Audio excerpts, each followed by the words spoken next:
এই যে লম্বাটা এরকম হয়েছে। সকল বন্ধুদের অনেক অনেক ভালোবাসা ও স্বাগত জানিয়ে আজকের একটা নতুন রেসিপি নিয়ে চলে এসেছি বন্ধুরা। আজকের রেসিপি হতে চলেছে সুজির তৈরি সীতাভোগ। আর এই সীতাভোগটা খেতে কিন্তু ভীষণ ভালো লাগে। আর যে সীতাভোগ কিন্তু সবারই খেতে ভালো লাগে, তাও আমি করবো সুজি দিয়ে। আর যেরকম নরম তুলতুলে হবে, ভীষণ ভালো লাগবে খেতে। তাহলে বন্ধুরা চলো সাথে থাক। এই যে সুজি নিয়েছি, আর সুজিটাকে আমি একটু ভেজে নেব। এর জন্য কড়াই গরম হয়ে গেছে, কড়াই দিয়ে দেবো।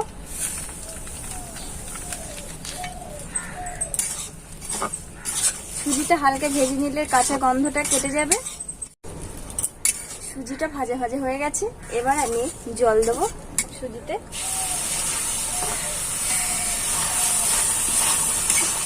জল দিয়ে নেড়েচেড়ে একটা ডো বানিয়ে নেব। সুজির ডোটা হয়ে গেছে, এবার আমি নামিয়ে নেব। নামিয়ে একটু ঠান্ডা করে নেব। সুজিটা ঠান্ডা হয়ে গেছে, আর আমি একটু মথে নিয়েছি সুজিটাকে। আর এর মধ্যে একটু কিছু পরিমাণে শুকনো উপকরণ মিশিয়ে দেব। এই যে এখানে নিয়েছি 1 চামচ কর্নফ্লাওয়ার, এর মধ্যে দিয়ে দেব। ঘি নিয়েছি 1 চামচ, এই ঘিটা দিয়ে দেব। এবার খুব ভালো করে আমি মিশিয়ে নেব।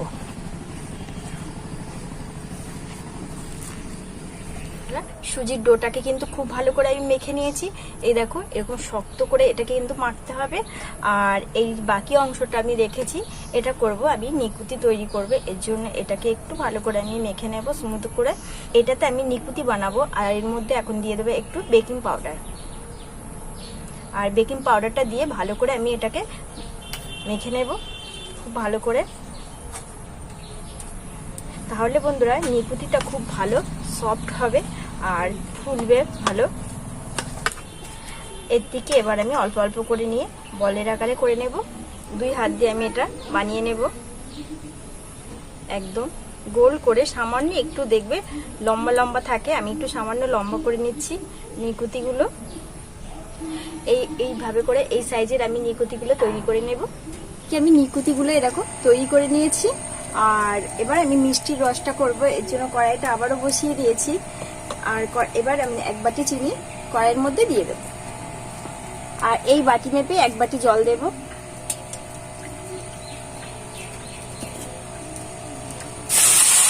মিষ্টির রসে একটু থেতো করা এলাচ দিয়ে দেব, গন্ধটা ভালো আসবে। আর রসটা নেড়েচে তৈরি করে নেব।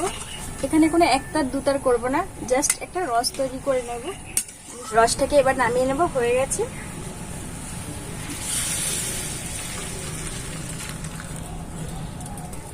বন্ধুরা এদিকে তেলটা বসিয়ে দিয়েছে, আর তেলটা কিন্তু খুব গরম করলে হবে না। আর আমি সুজির ডোটা নিয়ে নিচ্ছি। এই গ্রেটারের সাহায্যে আমি করব এইভাবে করে।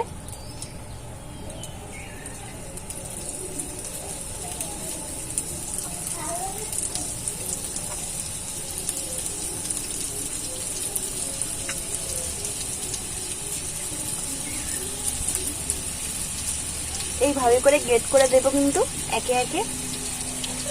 বন্ধুরা সীতাভোগগুলোকে আমি নেড়ে চেড়ে, এই দেখো হালকা নেড়ে চেড়ে নেব 2 মিনিট মতো। এই দেখো হয়ে গেছে আমার। এটা এবার তুলে নেব। নিকুতি মিষ্টিগুলো এবার আমি ভেজে নেব, একটু লাল লাল করে উল্টে পাল্টে ভেজে নেব। এবার আমি এগুলোকে তুলে নিচ্ছি। এই চিনির রসে এবার আমি নিকুতিগুলো দিয়ে দেব।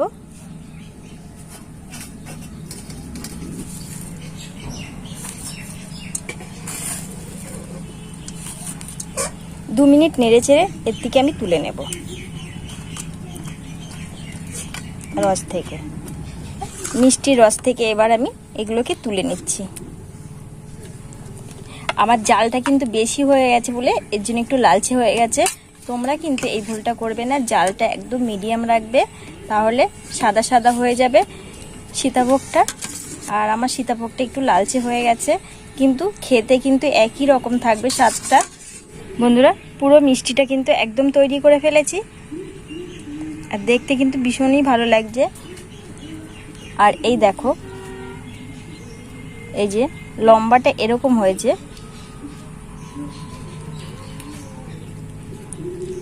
আর এ দেখো নরম হয়ে গেছে একদম, দেখেছো? নিকুতিগুলো খুব নরম হয়েছে, এই দেখো ভেঙে যাচ্ছে। তোমরাও একবার এইভাবে বাড়িতে ট্রাই করবে বন্ধুরা। আমার এই সীতাভোগের রেসিপি তোমাদের যদি ভালো লেগে থাকে অবশ্যই like comment share please subscribe করে পাশে থেকো। আজ আমি এখানেই রাখছি।